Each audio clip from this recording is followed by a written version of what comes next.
Yek ji damezrênerên Komela Mafê Mirovan yê Tirkiyeyê Vedat Aydın, 29 sal berê di 5 Hezirana 1991 de li Amedê ji mala xwe ji hin aliyên çend kesên ku xwe weka polîs dabûn naskirin hat revandin. Meytê wê di heftê mehê de li sînorê navçeya Madenê di bin pirek de hat dîtin ku ew bi îşkenceyên guran hatibû kuştin. Li ser gora wî bernameyek yadkirinê li dar ket û li wir behsa kesayet û giringiya Vedat Aydın hat kirin. Zihniyeta ku dibe ez ê Tirkiye bi dîktatoriyê birêve bibim, bi faşîzmê birêve bibim, bi zilmê birêve bibim li seriye. Ji ber wî yekê dîsa îro ihtiyaciya me bi têşengiya rihê Vedat Aydın û hevalê wî heye. Em dizanin ew kuştina Vedat Aydın divê demê de pêvajiyek nû vekir. Ama em viya jî pir dizanin dehê mehê, dehê tirmehê ji bo merasîma cenaze wê, ji bo wexta bû sereldana Amedê dîsa ji bo gelê Kurd jî pêvajiyek nû dest pê kiribû. Vedat Aydın Komela Mafê Mirova û ji bona têkoşîna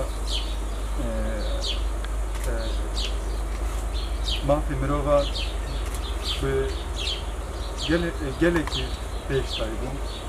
Aydın yek ji siyasetvanên jîr û zîrekên Kurdan bû. Cara pêşî di civîna Komela Mafê Mirovan de li Enqereyê ji ber ku di Kongreyê de bi Kurdî axivî bû hatibû binçavkirin û nêzî 2 salan girtî mabû. Aydın îfadeya xwe ya dadgehê jî bi Kurdî dabû. Di sala 1990 de ew bû serokê Partiya Keda Gel ya bajarê Amedê ku siyasetvanên wekî Leyla Zana û Ahmet Türk li parlamentoyê gruba HP ava kiribûn. Di dehê tîrmehê de merasîma cenazeyê Vedat Aydın li Amedê çêbû bi beşdariya bi sedan hezar kesan. Ew roj di merasimê de polîsan gule barandin ser ger û li gorî fermîsê lê li gorî çavkaniyên Kurd 23 kes li gorî hin îtirafçiyan Vedat Aydın bi destê rêxistina kontrayê a jî temê hatiye kuştin ku hê jî kujerên wî nediyarin. 29 sal qediyat ser şehadeta gekêmere.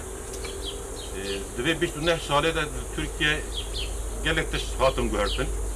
Weysê Aydın, birayê Vedat Aydın, dibêje dewlet berpirsê kuştina birayê wî ye. Hezkirin ki wî mezin nebû ji teref gelde. Ji ber wî ew jî bu sebebê bûna hedefê ji dewletê re.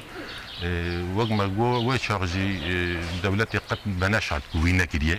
Her tişt temamî îşaret û ewa dewletê nîşan dida. Îro jî ew e dewlet înkar nake. Wê demê di nav rêxistina dewletê de ku organizasyona cinayetê feilî meçhûl dikirin.